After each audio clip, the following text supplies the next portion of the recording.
Name the country in the Middle East that has the values, generally speaking, that we have.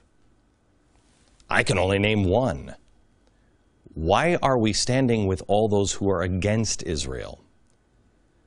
They've tolerated more provocations than probably any other country in history. And despite having enough arsenal of nukes to obliterate their enemies, believe me, they can take care of themselves. How many have they lobbed? Answer, 0. While everyone complains about all the evils that Israel has done to the Arabs and then picks apart each tiny imperfection with their democracy, by the way, a republic is ugly. Tens of millions of Arabs, tens of millions, have suffered atrocities at the hands of their own countries. Gays are still tortured today and killed. Bloggers jailed without cause, women humiliated, raped, and murdered, dissidents killed, protesters shot, terrorists born, suicide bombers given by their mothers. But Israel is the evil one? That's the obstacle to peace? Let me ask you this. How many homosexuals have been stoned to death by the Israelis?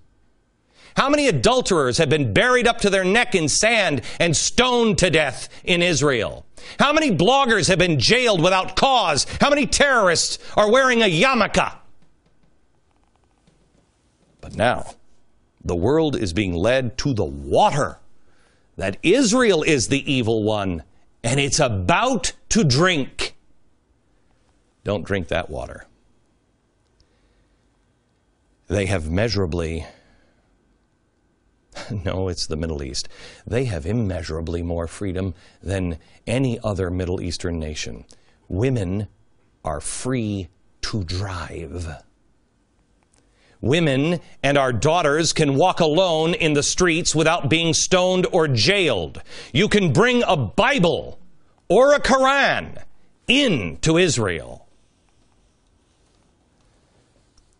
When a woman can't walk down the street alone and be safe, and not because she's in a dangerous neighborhood, but because she walked alone without a man,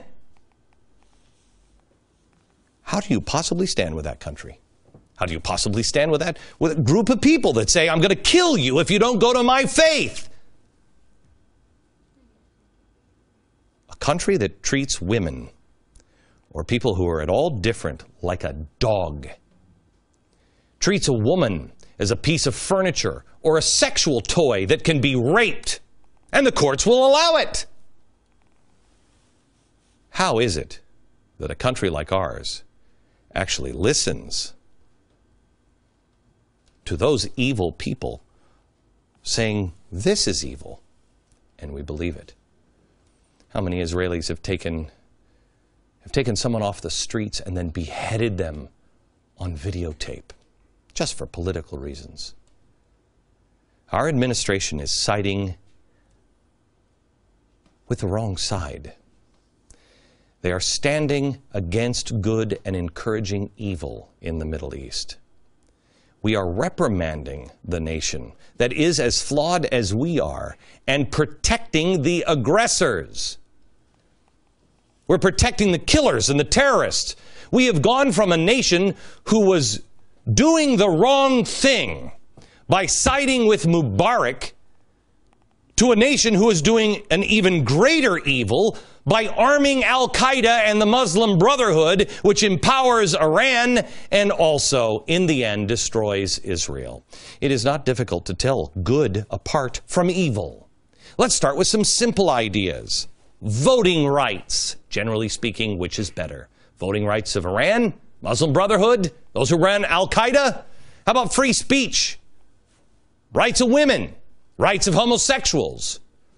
America and Israel? Or the people we seem to be siding with? I stand tonight with Israel.